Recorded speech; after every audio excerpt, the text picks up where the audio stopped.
Bismillahirrahmanirrahim. Assalamualaikum warahmatullahi wabarakatuh. Innal hamdalillah nahmaduhu wa nasta'inuhu wa nastaghfiruh wa na'udzu billahi min shururi anfusina wa min sayyiati a'malina. Man yahdihillahu fala mudhillalah wa man yudlil fala hadiyalah. Asyhadu an la ilaha illallah wahdahu la syarika lah wa asyhadu anna Muhammadan abduhu wa rasuluhu la nabiyya wa la rasula ba'da. Qala Allah tabaraka wa ta'ala fi kitabihil karim, ya ayyuhalladzina amanu taqullaha haqqa tuqatih wa la tamutunna illa wa antum muslimun. Ya ayyuhan nasu taqu rabbakumul ladzi khalaqakum min nafsin wahidah wa khalaqa minha zawjaha wa bassa minhuma rijalan katsiran wa nisaa'a wattaqullaha alladzi tasaaluna bihi wal arham innallaha kana 'alaikum raqiba. Ya ayyuhalladzina amanu taqullaha wa qulu qawlan sadida yuslih lakum a'malakum wa yaghfir lakum dhunubakum wa may yuti'illaha wa rasulahu faqad faza fawzan 'azima. Amma ba'd. Fa inna asdaqal hadisi kitabullah wa khairal hadi hadi Muhammadin sallallahu alaihi wasallam wa syarrul umuri muhdatsatuha wa kullu muhdatsatin bid'ah wa kullu bid'atin dhalalah wa kullu dhalalatin finnar. Ma'asyiral muslimin, hadirin dan hadirat jamaah Masjid Maulidiyah yang semoga dirahmati oleh Allah Subhanahu wa taala. Alhamdulillah, puja dan puji syukur kita panjatkan kehadiran Allah Jalla wa Ala atas segala karunia dan nikmat yang tak henti-hentinya Dia berikan kepada kita. Dan di antara nikmat besarnya kepada kita dari Allah Tabaraka wa Ta'ala tersebut bukanlah hanya sekedar harta yang Allah berikan, bukan pula jabatan yang Allah Subhanahu wa Ta'ala amanahkan, dan begitu pula kesehatan yang kita rasakan kita bisa hadir di tempat yang mulia ini. Tapi di antara nikmat terbesar yang Allah berikan kepada kita adalah Allah Tabaraka wa Ta'ala menjadikan kita di antara orang-orang yang berserah diri kepadanya, orang-orang muslim yang sebagaimana kita ketahui juga banyak di muka bumi ini sebangsa, sejenis dengan kita, sesama manusia yang Allah berikan mereka kecerdasan, yang Allah berikan kepada mereka kebaikan sikap, tabiat, Allah berikan mereka kesuksesan, dan mungkin mereka lebih terkenal daripada kita, lebih masyhur daripada kita. Tapi yang menyedihkannya adalah mereka tidak Allah berikan kemampuan, pemahaman untuk mengenali Islam dan ketauhidan kepada Allah Tabaraka wa Ta'ala. Dan jemaah sekalian rahimakumullah, ada yang lebih menakjubkan lagi dan lebih mengherankan lagi adalah ketika sebagian kita lahir dari Islam, lahir sebagai seorang muslim, tapi mungkin sampai hari ini dia tidak mengenal dengan sebaik-baiknya dan sebenar-benarnya apa arti menjadi seorang muslim.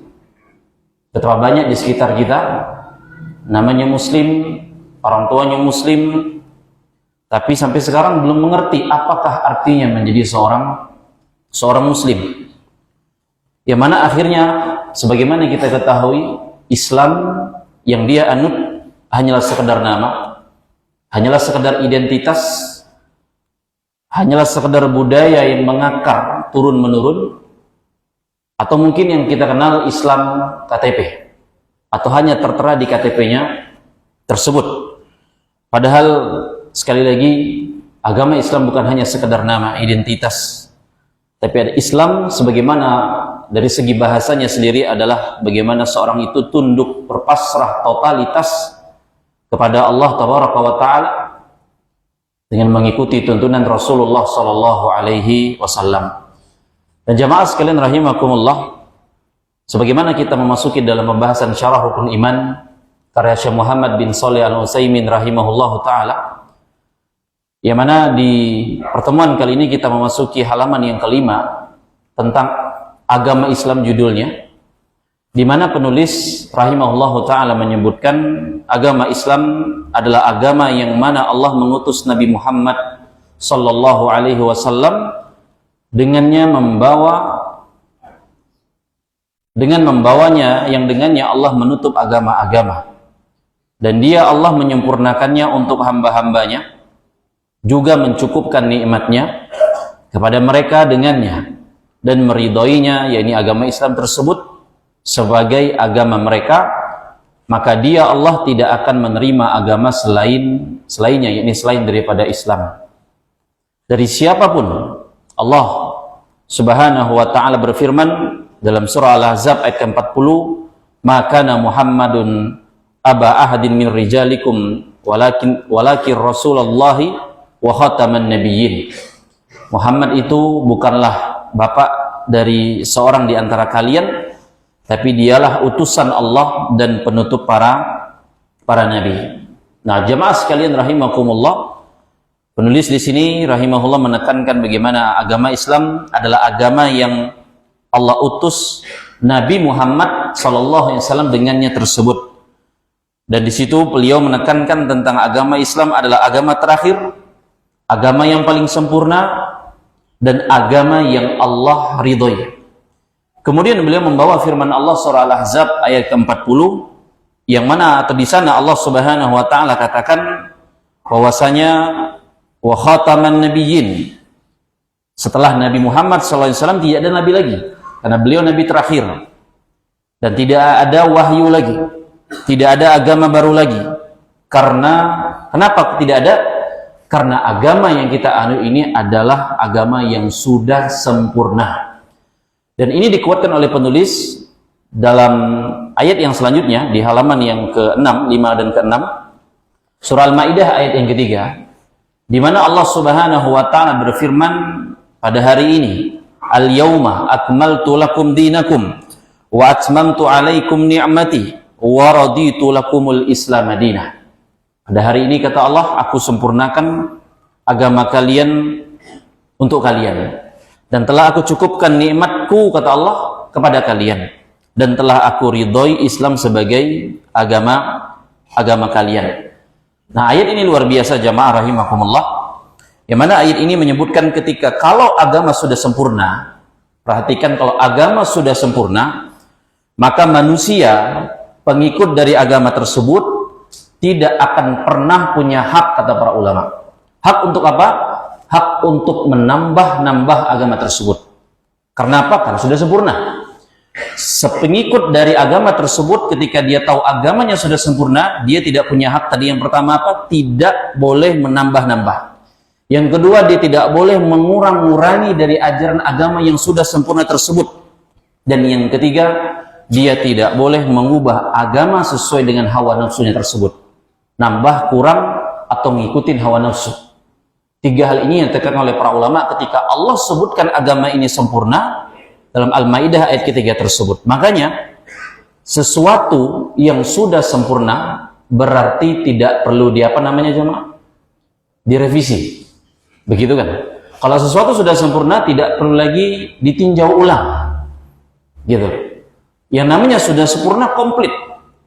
Dan sampai-sampai pernyataan Imam Malik rahimahullahu ta'ala, sangat luar biasa pernyataan Imam Malik ini, berkaitan tentang kesempurnaan agama kita ini. Apa kata Imam Malik? Imam Malik mengatakan seperti ini, mani betada'a fil Islam, barang siapa yang berbuat bid'ah di dalam Islam, bid'atan yaroha hasanatan, yang dia menganggap dari perbuatan bid'ah itu baik, faqad za'ama anna Muhammadan sallallahu alaihi wasallam khanar risalah, bahwasanya seakan-akan dia telah menuduh Nabi Muhammad sallallahu alaihi wasallam mengkhianati risalah.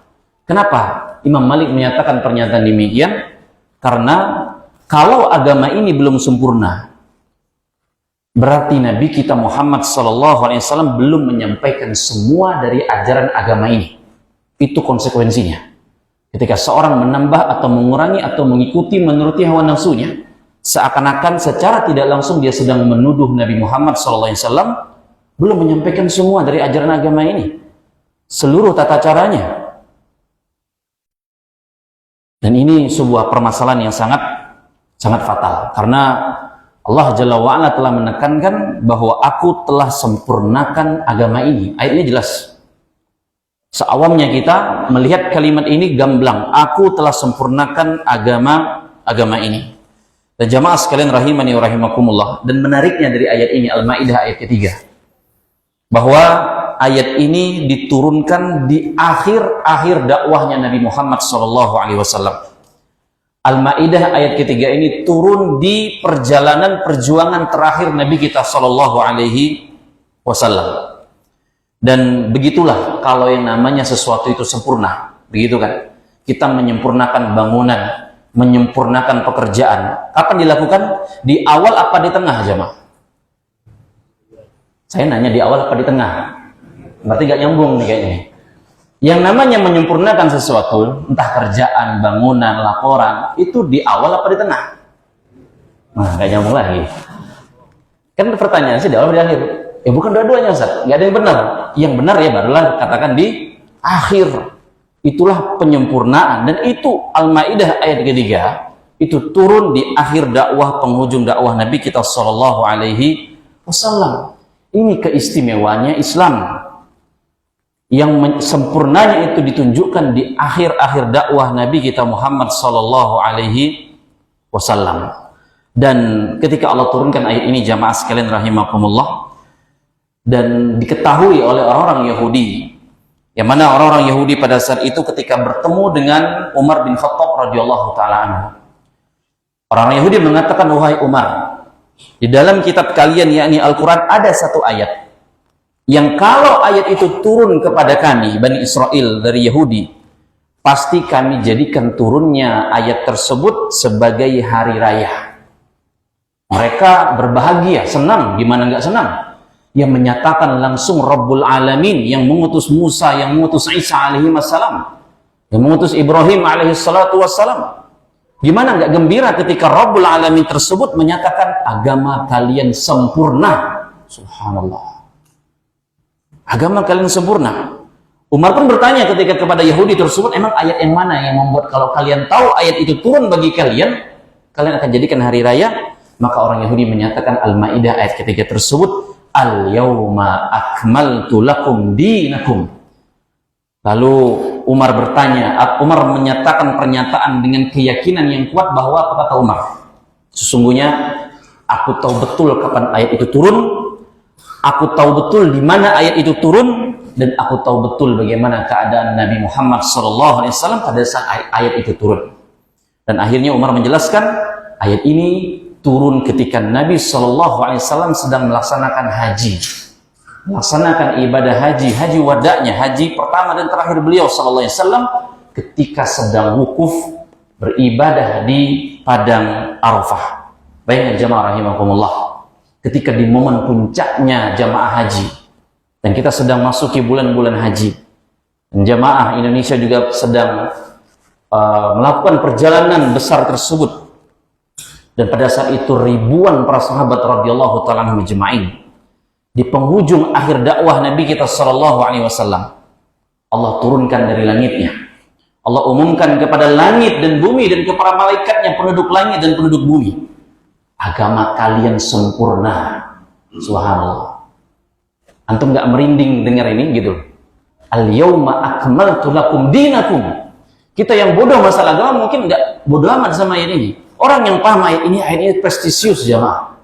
Ayat ini luar biasa ketika Allah menyampaikan agama kalian sempurna. Subhanallah. Dan itu terjadi di tahun ke-10 Hijriah. Setelah hijrahnya Nabi dari Mekah ke Madinah. Dan tak lama setelah itu kita tahu, di tahun ke-11-nya dari bulan Hijriah, dari tahun Hijriah, di bulan Rabiul Awal, Allah Subhanahu wa taala mewafatkan Nabi kita sallallahu alaihi wasallam. Seakan-akan Allah memberikan isyarat bahwa wahai Muhammad, tugas sudah selesai. Risalah semua telah tersampaikan, telah sempurna, nikmat telah dicukupkan. Dan itu kan yang Nabi kita tekankan bahwa tidaklah seorang itu akan diangkat, diwafatkan kecuali nikmatnya disempurnakan oleh Allah Subhanahu wa taala. Orang itu akan meninggal jemaah ketika Allah takar rezekinya Allah sempurnakan bagi dia, baru dia meninggal. Baru dia wafat walaupun seteguk air. Segitulah jatah rezekinya yang telah Allah tetapkan baginya tersebut. Maka daripada itu kaum muslimin, ikhwani fillah, hibati fillah rahimani wa rahimakumullah, ingat Ayat ini luar biasa. Ayat ini menekankan Islam tidak butuh lagi, kaum muslimin tidak butuh lagi tambahan dan pengurangan-pengurangan dari agama ini. Tidak butuh ritual-ritual baru, tidak butuh tata cara baru. Karena agama ini, sekali lagi, camkan baik-baik, Al-Maidah ayat ketiga, telah sempurna sebelum Nabi kita SAW setelah itu meninggal dunia alaihi salatu wassalam. Jamaah sekalian rahimani wa rahimakumullah. Dan Syekh Muhammad bin Shalih Al-Utsaimin ketika melanjutkan pada ayat yang selanjutnya. Jadi rangkaian ini begitu indah, beliau menerangkan kepada kita. Inilah agama Islam.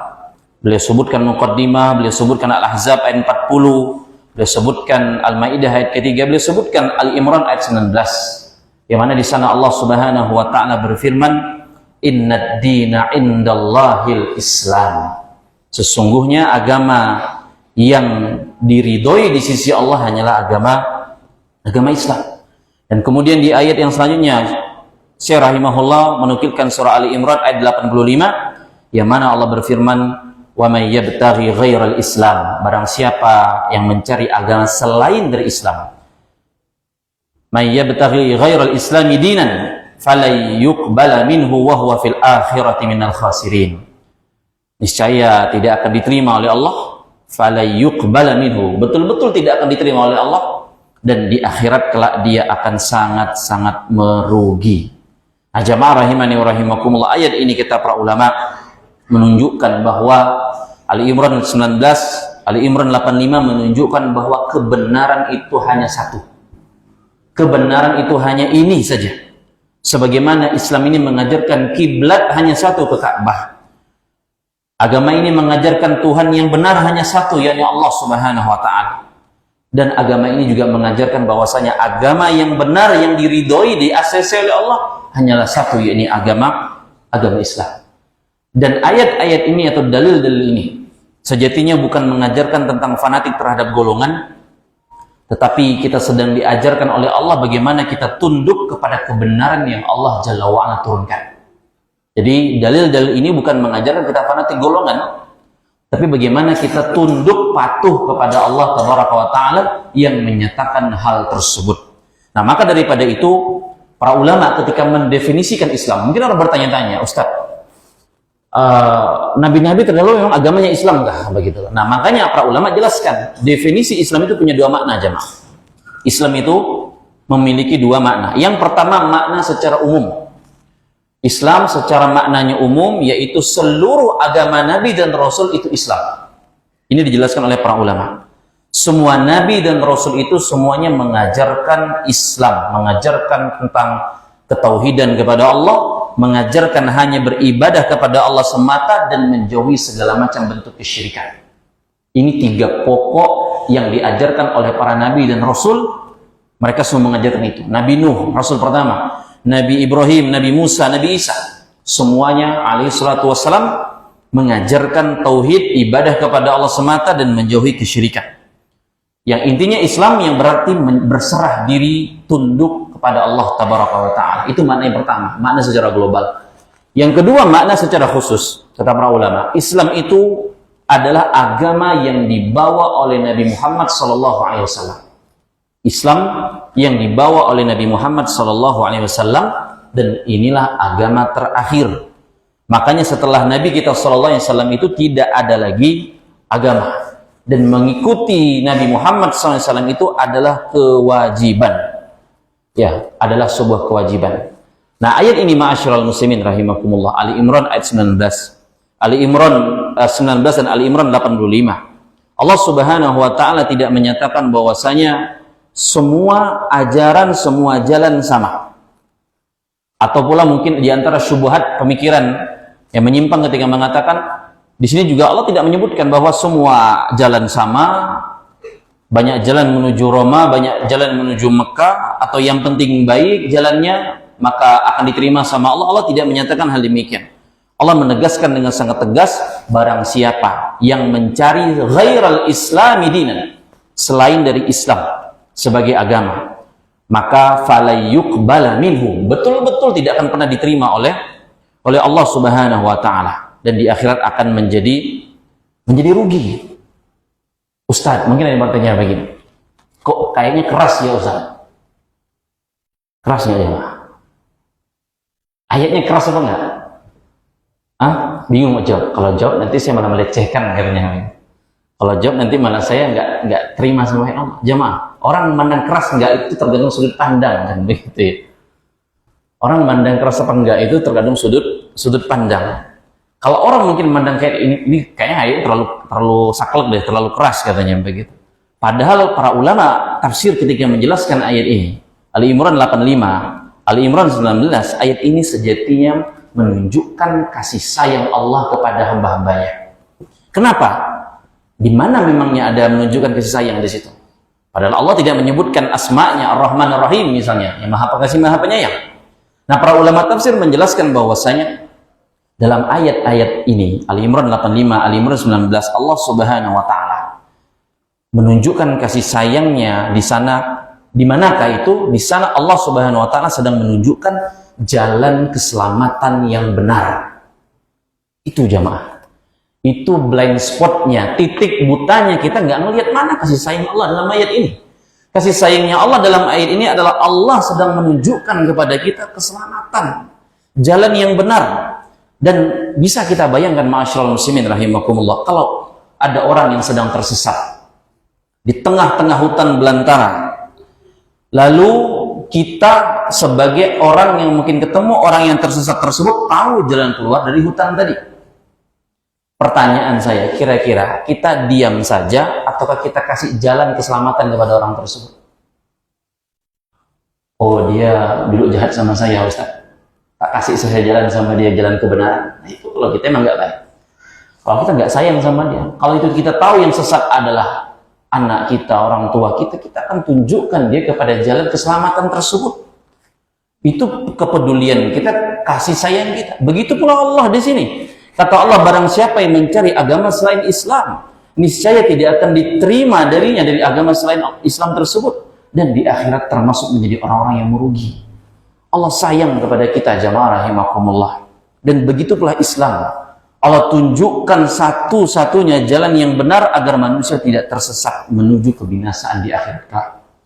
Dan para ulama tafsir menjelaskan dari ayat-ayat ini bahwasanya ayat ini turun asbabun nuzulnya, sebabnya berkaitan dengan salah seorang sahabat.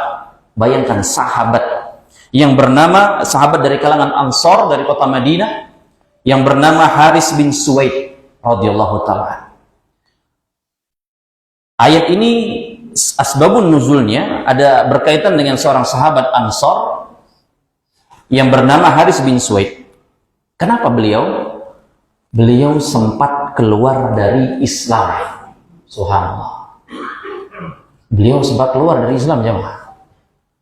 Ini manusia yang berjumpa dengan Nabi SAW, yang hal-hal seperti ini seharusnya sangat lebih mengguncang kita. Apakah kita akan istiqomah dengan keislaman kita? Sedangkan orang-orang yang berjumpa dengan Nabi saja pada saat itu bisa keluar murtad. Lalu Haris bin Suwaid ini radhiyallahu ta'ala pergi ke Mekah setelah keluar dari Islam dalam keadaan kafir bersama beberapa orang yang lainnya. Nah, ketika ayat ini turun, hati Haris bin Suwaid ini terguncang. Terguncang hati beliau.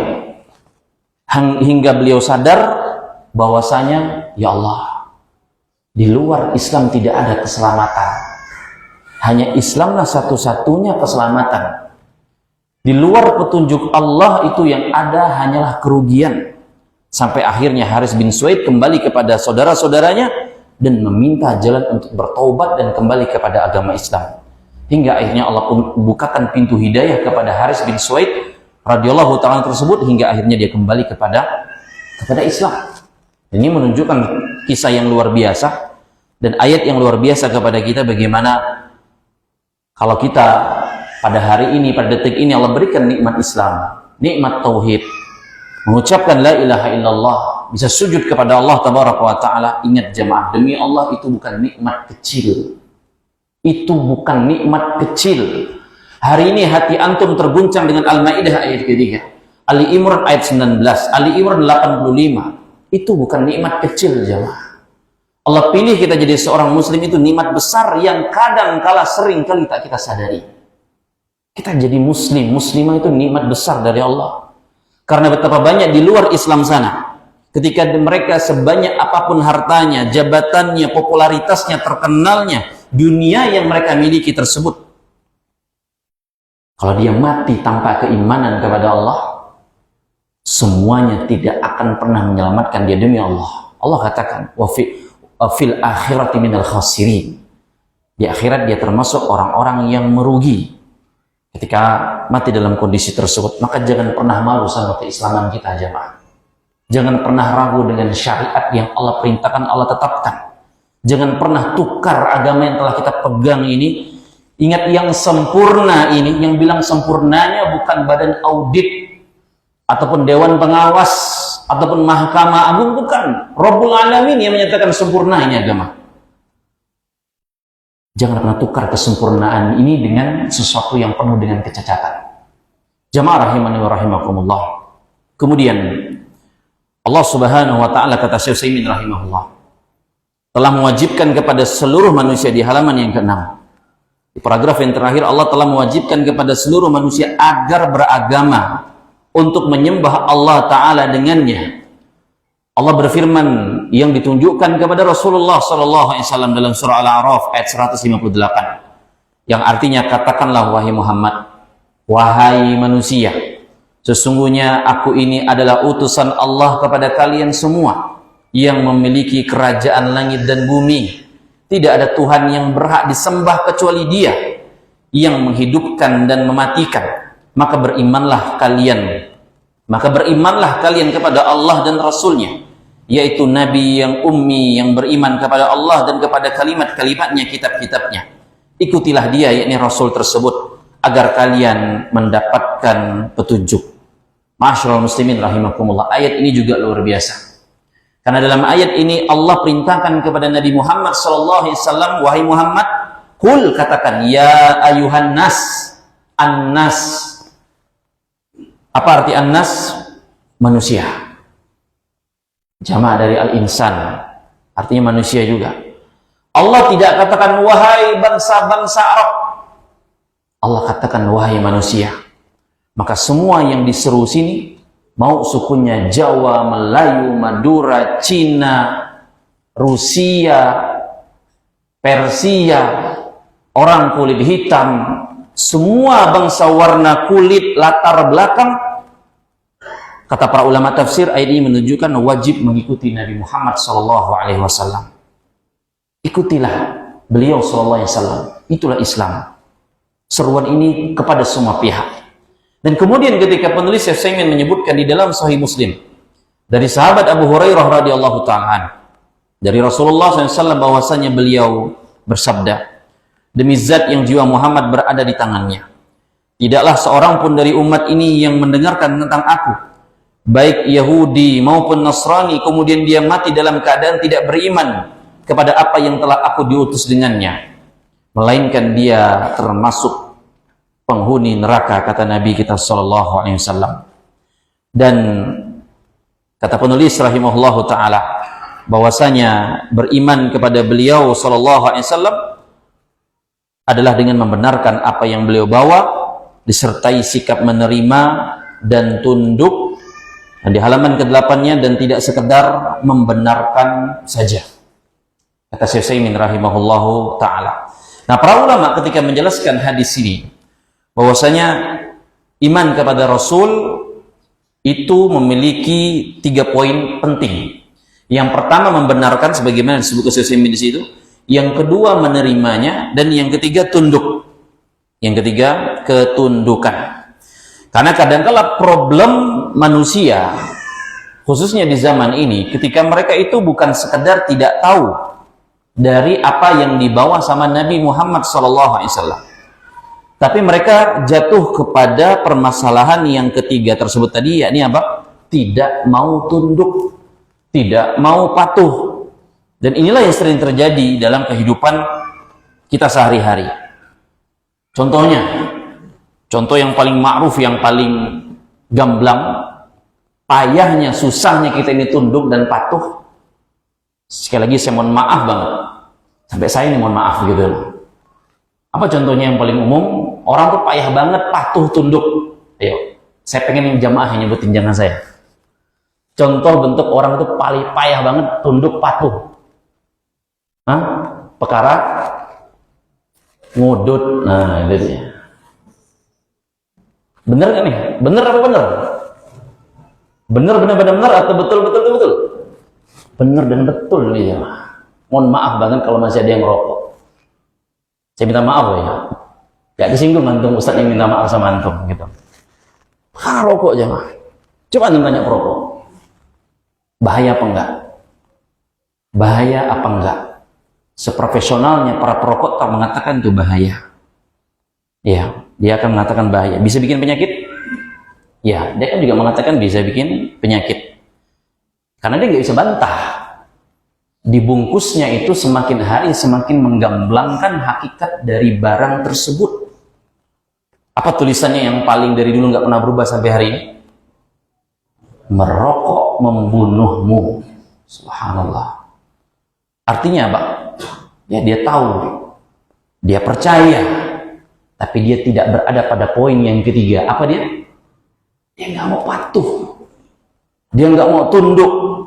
Ya, bahkan lucunya jamaah sekalian rahimakumullah, kadang-kala tulisan dibungkus rokok tersebut baginya lebih menyeramkan daripada nasihat dokter, apalagi nasihat ustaz. Sudahlah Pak, berhentikan, stop berusaha. Ya, padahal gambar di rokok kan sekarang sudah menyenangkan apa menyeramkan ya Pak? Pura-pura nggak tahu. Barang itu dipampang di depan kasir kan begitu. Gambarnya menyeramkan. Paru-paru hitam, tenggorokan bolong kan begitu kan, macam-macam. Tapi subhanallahnya tetap dibeli juga. Tetap dibeli juga. Apa masalahnya? Apa masalahnya? Itulah kata para ulama, sekedar tahu itu belum cukup ya. Sekedar tahu Nabi Muhammad SAW itu belum cukup. Sekedar percaya dengan risalah apa yang diajarkan Nabi Muhammad SAW itu belum cukup jemaah. Karena kita harus tunduk patuh kepada beliau SAW. Makanya para ulama mengatakan bahwa iman kepada Rasulullah SAW itu bukan sekedar iya saya percaya. Iya betul apa yang didakwakan, diajarkan Nabi itu benar. Karena sejatinya iblis pun, mohon maaf lagi nih saya pakai iblis gitu ya. Walaupun iblis saya tahu dia nggak bakal kesinggung, bodo amat kata iblis. Karena udah divonis neraka kan. Iblis tahu nggak Allah itu benar? Iblis itu ketemu sama Allah jemaah. Iblis itu ketemu sama Allah. Dia tahu Allah tuh maha benar, maha tahu. Dan bagaimana juga kita tahu Abu Jahal. Tahu nggak Nabi SAW itu jujur sejujur-jujurnya manusia? Abu Jahal. Tahu jemaah. Bukan Abu Jahal doang, sekota Mekah itu percaya bahwasanya Muhammad SAW itu orang yang sangat jujur. Tapi kenapa pihak-pihak ini menjadi pihak yang binasa, pihak yang celaka? Iblis celaka, Abu Jahal celaka. Mereka berada kepada poin yang ketiga tadi, tidak mau tunduk, tidak mau patuh, dan inilah inti masalah umat manusia. Yang seringkali itu bukan berada hanya sekedar di kepala mereka. Kepala mereka benar, mereka mikir, oh iya ini benar. Oh saya percaya betul nih, nggak salah nih. Tapi hati mereka, ego mereka untuk tunduk kepada kebenaran tersebut nggak mau. Betapa banyak kaum muslimin tahu sholat wajib demi Allah. Sekarang umat Islam mana nggak tahu kalau sholat 5 waktu itu wajib? Ya, ceramah di sana sini, peringatan di sana sini, himbauan di sana sini, belum lagi di media sosial. Tapi kenapa mereka nggak tetap sholat 5 waktu? Malas. Dan begitu pula mungkin edukasi muamalah ribawi misalnya. Betapa banyak para orang-orang yang terlibat dalam dunia perbankan atau asuransi atau apapun itu, sampai kepada mereka dalil-dalil atau penjelasan tentang keharaman riba, tapi tetap jalan bagi mereka. Atau bagi para wanita, para ummahat, para kaum muslimah, tahu aurat itu kewajiban, tapi kenapa para kaum muslimah suka kewajiban menutup aurat tersebut? Naik dikit hilang semuanya. Itu yang terjadi karena tawar menawar.